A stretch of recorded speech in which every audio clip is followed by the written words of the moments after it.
Episode 4, Bitcoin White Paper, Part 1, Peer-to-Peer, recorded 8th of November 2019. This is Bitcoin Basics Podcast with your host Faris, that's me, and Gordon from Coin Compass. We're Bitcoin advisors and educators supporting business and individual investors to safely buy, manage, and control their private keys, Bitcoins. Visit coincompass.com for more information. This podcast is strictly educational and is not intended to be financial or investment advice.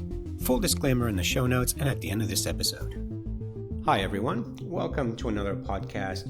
So you're here with Faris and Gordon. In today's podcast, we are going to go through the white paper. Now, we're not going to go through the whole white paper. We're just going to go through the abstract, because if you understand the abstract, then it'll be easier to understand the whole white paper. And if you understand that, you'll get a good grasp of how Bitcoin and the blockchain work and how it was different to anything we'd witnessed before. So let's get started. So, Gordon, I'll read out the first sentence here of the abstract. And the title of Satoshi Nakamoto's white paper is Bitcoin, a peer-to-peer electronic cash system. We then read, a purely peer-to-peer version of electronic cash would allow online payments to be sent directly from one party to another without going through a financial institution. So I'm reading that, and that makes sense to me. It's basically you're trying to send funds, money, from one person to another without using a bank. But I want to go through the term peer-to-peer. From your perspective, the IT perspective, what is peer-to-peer? Hi everyone. Peer-to-peer is a networking term, and it means you don't have any central server. So when you're visiting a website, say for example facebook.com, the facebook.com actually goes to some server or what we call a web server somewhere. So that's a central location, whether that's in California, in America, or in the UK, Europe, or wherever that is. There may be several, but there is a central location. So you have your web browser, Firefox, Google Chrome, connecting to a server in whatever location. Peer-to-peer networking means that there isn't a server. So you have, for example, from your laptop running Firefox, you're connecting to another person with another laptop and Firefox, and so on and so forth. So it actually removes the centralization, which is really the server, and it means that you're able to create these, what we call ad hoc or unstructured networks.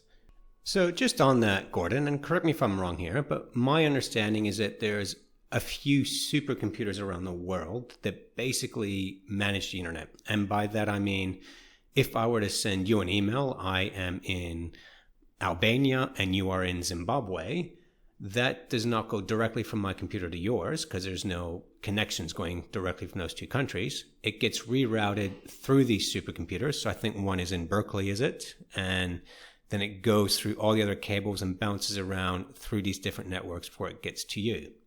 Is that right? Is that my understanding of the computer as it is right now? It's not peer-to-peer, but it just bounces around the world through these supercomputers that basically house the internet.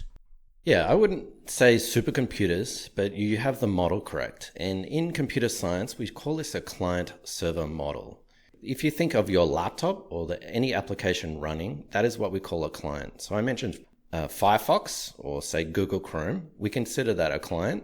Facebook.com, Google.com, Twitter.com is a server. It's actually a piece of hardware somewhere. That's what we call a server. So in traditional computing, we have this client-server model. So what you were explaining before, and probably email is the best example, is when you want to send an email, I want to send an email to you, my computer doesn't connect directly to your computer. It needs to go through some central service or a server. So if we're using Google, I send an email, it goes through Google services, and it then goes to you. So that is the traditional model. It's centralized, and it's something that we call a client-server model. In a peer-to-peer model, we simply don't have the server. So we don't have clients like my laptop and your laptop connecting to, say, Google, a server. We have clients connecting to clients. So my laptop connects to your laptop connects to someone else. So we have this network that's not centralized, it's decentralized.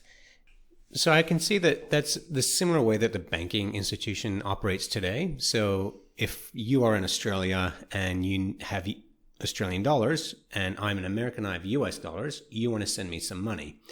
Well, that would go through what's called the SWIFT banking system, where in essence you have to go into the bank, convert your Australian dollars into US dollars. The Australian bank then sends those funds through the SWIFT banking system. They have to get cleared and then into US dollars in my bank account. So that's definitely not peer-to-peer. There are several authorities along the way that have to clear those funds.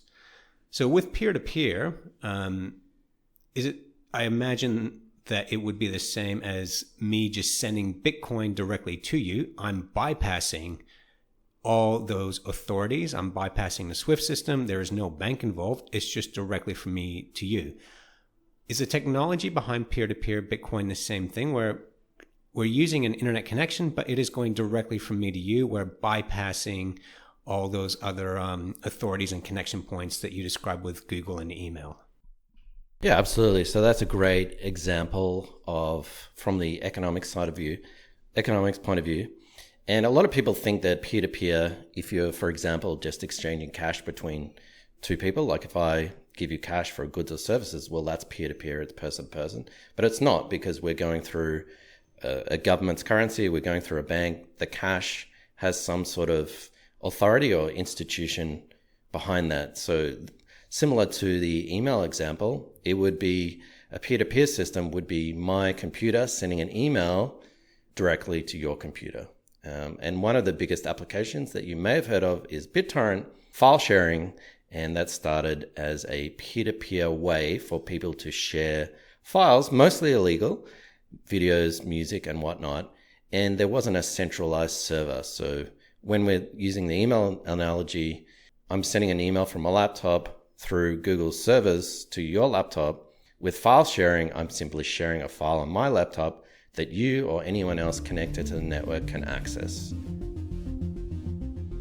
Thanks for watching or listening. Please visit coincompass.com/free to register to our socials and discover other free content. Subscribing, liking, and following helps this content remain ad-free. Until next time. Disclaimer.